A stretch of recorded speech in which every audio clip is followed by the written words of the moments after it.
Halo semuanya, kami dari kelompok 6, mata kuliah Hukum Bisnis dan Perseroan, kelas E, dengan dosen pengampu, Bapak Bagus Rahmanda, SHM Hum, akan menjelaskan materi mengenai hubungan pengusaha dan pembantu pengusaha di dalam perusahaan dan di luar perusahaan. Namun sebelumnya, izinkan kami untuk memperkenalkan diri masing-masing anggota dari kelompok 6. Yang pertama, saya sendiri ada Rezaldi Barliansyah dengan 3 digit NIM terakhir 149. Dengan saya Davina Malia Putri dengan NIM akhir 237. Dengan saya Naila Imara dengan NIM akhir 231. Dengan saya Kayla Zafira dengan NIM akhir 233. Dengan saya Naila Hamida dengan NIM akhir 143. Selamat menonton. Menurut KBBI, perusahaan merupakan kegiatan yang diselenggarakan dengan peralatan atau dengan cara teratur dengan tujuan mencari keuntungan, dengan menghasilkan sesuatu, mengolah atau membuat barang-barang, berdagang, memberikan jasa, dan lain-lain. Menurut Undang-Undang Nomor 3 Tahun 1982, setiap bentuk badan usaha yang menjalankan sejenis usaha yang bersifat tetap, terus-menerus didirikan, bekerja, berkedudukan di wilayah negara Indonesia dengan tujuan untuk memperoleh keuntungan atau laba. Sedangkan menurut para ahli Molengraf, perusahaan adalah keseluruhan perbuatan yang dilakukan secara terus-menerus bertindak keluar untuk memperoleh penghasilan dengan cara memperdagangkan atau menyerahkan barang atau mengadakan perjanjian perdagangan. Menurut ahli Polak, baru dapat dikatakan perusahaan apabila diperlukan perhitungan laba dan rugi yang dapat diperkirakan dan dicatat dalam pembukuan. Kan udah gak asing lagi nih sama istilah pengusaha. Tapi apa sih pengusaha itu? Jadi secara singkat, pengusaha itu adalah orang yang menjalankan suatu perusahaan. Tapi secara lengkapnya, pengusaha itu adalah setiap orang, badan hukum, ataupun profesional yang memiliki tanggung jawab secara langsung dalam pengambilan keputusan suatu perusahaan serta mewakili perusahaan secara sah. Dilihat dari fungsinya, pengusaha itu dibagi menjadi 3. Yang pertama, pengusaha yang bekerja sendiri. Yang kedua, pengusaha yang bekerja dibantu oleh pembantu pengusaha. Dan yang ketiga, pengusaha yang bekerja dengan menyerahkan kuasanya kepada orang lain untuk menjalankan suatu perusahaan. Dari ketiga itu, dilihat dari besar kecilnya suatu perusahaan. Jika perusahaan semakin besar, maka perusahaan semakin kompleks dan akan susah menjalankan perusahaan sendiri. Maka dibutuhkan pembantu pengusaha dan juga pengusaha-pengusaha lain dalam menjalankan perusahaannya. Nah, tadi kan udah sempat disinggung soal pembantu pengusaha. Pembantu pengusaha itu adalah setiap orang yang membantu pengusaha dalam menjalankan suatu perusahaan. Pembantu pengusaha ini akan mendapat upah atas hasil kerja yang telah dia lakukan untuk perusahahan itu. Dibagi menjadi 2. Yang pertama, pembantu pengusaha di dalam lingkungan perusahaan, yaitu pembantu pengusaha ini mempunyai hubungan subordinasi, artinya hubungan antara atasan dan juga bawahan. Yang kedua, pembantu pengusaha di luar lingkungan perusahaan. Pembantu pengusaha ini mempunyai hubungan koordinasi, artinya hubungannya itu sejajar antara pengusaha dan juga pembantu pengusaha. Oke, selanjutnya saya akan menjelaskan materi mengenai ciri-ciri pembantu pengusaha, baik di dalam perusahaan maupun di luar perusahaan. Di dalam perusahaan, yang pertama, ciri-cirinya adalah mempunyai hubungan yang bersifat subordinasi, adanya tingkatan di dalam status jabatannya, misalnya atasan dengan bawahan. Kemudian yang kedua adalah terikat dalam perjanjian perburuhan. Sedangkan di luar perusahaan, ciri yang pertama adalah mempunyai hubungan yang bersifat koordinasi atau sama rata, yaitu hubungan yang sejajar. Yang kedua adalah mempunyai hubungan kerja yang tidak tetap. Selanjutnya, materi mengenai hubungan pengusaha dan pembantu pengusaha di dalam dan di luar. Hubungan kerja adalah perikatan yang terjadi antara pemberi kerja dengan penerima kerja berdasarkan perjanjian. Dalam hubungan kerja, untuk menjalankan perusahaan, pemberi kerja adalah pengusaha, sedangkan penerima kerja adalah pengelola perusahaan yang terdiri dari pemimpin perusahaan dan juga pembantu pengusaha. Dalam hubungan kerja, untuk menjalankan pekerjaan, pemberi kerja dapat berupa pengusaha ataupun bukan, sedangkan penerima kerja selalu pekerja. Kemudian, hubungan kerja antara pengusaha dengan pembantu pengusaha diatur dalam buku ke-9 Undang-Undang Nomor 13 Tahun 2013 tentang Ketenagakerjaan, di antaranya pasal 50 hingga pasal ke-66, yang mengatur pertama, hubungan perburuhan. yaitu hubungan yang bersifat subordinasi atau adanya tingkatan dalam jabatannya seperti majikan dan buruh.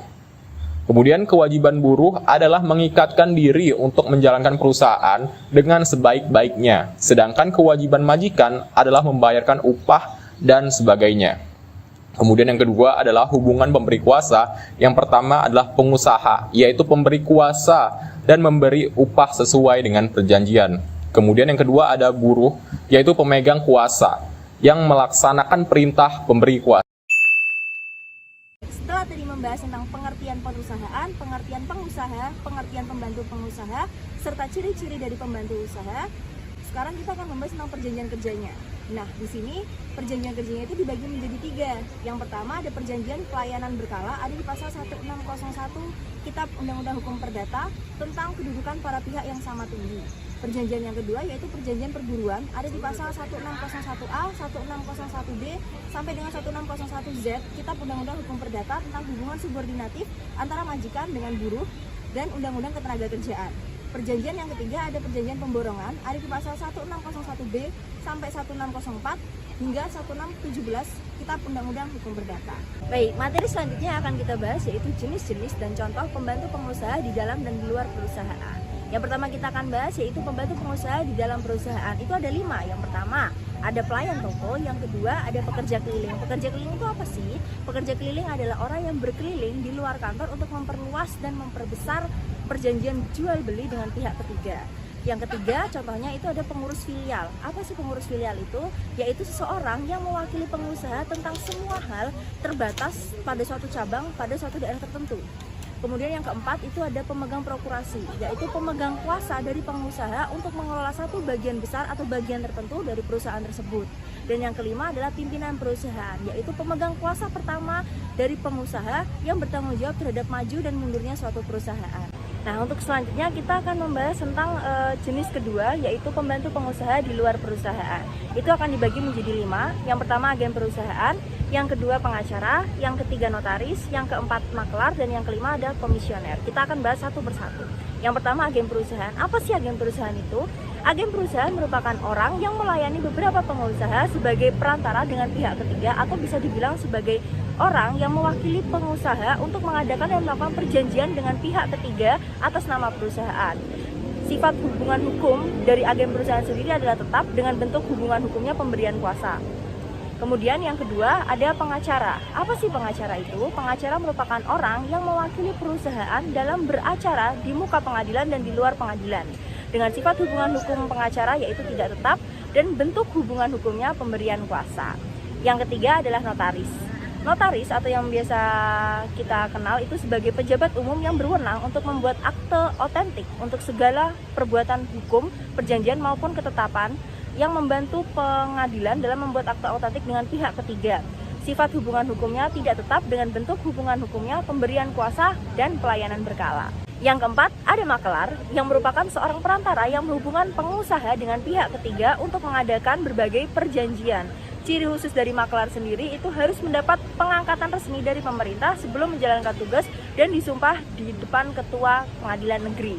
Sifat hubungan hukumnya tidak tetap dengan bentuk hubungan hukumnya pelayanan berkala dan pemberian kuasa. Perbuatan apa sih yang dilarang oleh makelar? Yang pertama, dilarang berdagang di lapangan tempat dia diangkat, dan yang kedua, dilarang menjadi penjamin dalam perjanjian yang ia buat. Kemudian yang 5 adalah komisioner.